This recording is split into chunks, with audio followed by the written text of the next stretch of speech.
నమస్తే welcome to ARK TV Telugu నేను మీ ఆద్య ఆ బీప్ సౌండ్ వస్తేనే మీ ఓటు వేసినట్టు సోమవారం 2 రాష్ట్రాల్లో ఓట్ల పండగ ప్రతి ఓటరు ఓటు వేయడానికి ఆసక్తిగా ఎదురు చూస్తున్న సందర్భం ఈ నేపథ్యంలో ఓటుకు ముందు ఎలాంటి జాగ్రత్తలు తీసుకోవాలి ఓటు వేయడానికి అమల్లో ఉన్న పద్ధతులు ఏంటి అన్న విషయాలు తెలుసుకుందాం ఓటరు జాబితాలో పేరుందా మీరు ముందుగా చెక్ చేసుకోవాల్సిన విషయం మీ పేరు ఓటర్ జాబితాలో ఉందా ఎన్నికల సంఘం వెబ్సైట్లో మీ పేరు లేదా ఎంపిక నెంబర్ లేదా అడ్రస్తో చెక్ చేసుకోవచ్చు డిస్క్రిప్షన్లో మేము ఇస్తున్న వెబ్సైట్ల నుంచి మీరు సులభంగా చెక్ చేసుకోవచ్చు ఎపిక్ డౌన్లోడ్ చేసుకోండి ఓటర్ గుర్తింపు కార్డు ఎపిక్ ఉండడం మంచిది మీ పేరు జాబితాలో ఉంటే మీ ఎపిక్ను మీరు సులభంగా డౌన్లోడ్ చేసుకోవచ్చు ఈ కింద ఇస్తున్న వెబ్సైట్లోకి వెళ్ళి మీ వివరాలు నమోదు చేయగానే డౌన్లోడ్ ఆప్షన్ వస్తుంది అయితే మీ మొబైల్ నెంబర్ అనుసంధానం కాకపోతే మాత్రం మీరు డౌన్లోడ్ చేసుకోలేరు ఎపిక్లో లోపాలు ఉంటాయి ఇక కొందరు ఓటర్ కార్డులు స్వల్ప తేడాలు అంటే అడ్రస్ మార్పు ఫోటో పాతది ఉండడం లేదా పేరు అక్షరాల మార్పులు ఉండొచ్చు దానికి ఎలాంటి కంగారు లేదు ఎపిక్ వివరాల్లో స్వల్ప తేడాలను ఓటర్ గుర్తింపు నిర్ధారణ అయితే ఓటర్ హక్కు కల్పిస్తారు ఓటర్ గుర్తింపు కార్డులో ఫోటోలు తారుమారు కావడం ఇతర లోపాలతో ఓటర్ గుర్తింపు ధృవీకరణ సాధ్యం కానప్పుడు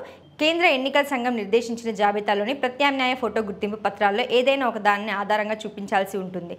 ప్రవాస భారత ఓటర్లు తమ పాస్పోర్ట్ను తప్పనిసరిగా చూపించాల్సి ఉంటుందని తెలిపింది పోలింగ్ కొన్ని రోజుల ముందే పోలింగ్ కేంద్రం పేరు తేదీ సమయం ఇతర వివరాలతో ఓటర్లకు పోలింగ్ ఇన్ఫర్మేషన్ స్లిప్లను జారీ చేస్తారు అయితే వీటిని ఓటర్ గుర్తింపుగా పరిగణించారు కానీ ఇందులో part number voter serial number ఉంటాయి ఈ వివరాలతో ఓటర్ జాబితాలో మిమ్మల్ని సులభంగా గుర్తిస్తారు ప్రభుత్వ గుర్తింపు కార్డు ఏదున్నా మీకు ఓటు హక్కు కల్పిస్తారు కాబట్టి పోలింగ్ స్లిప్ ఉంటే మీ పని చాలా సులభం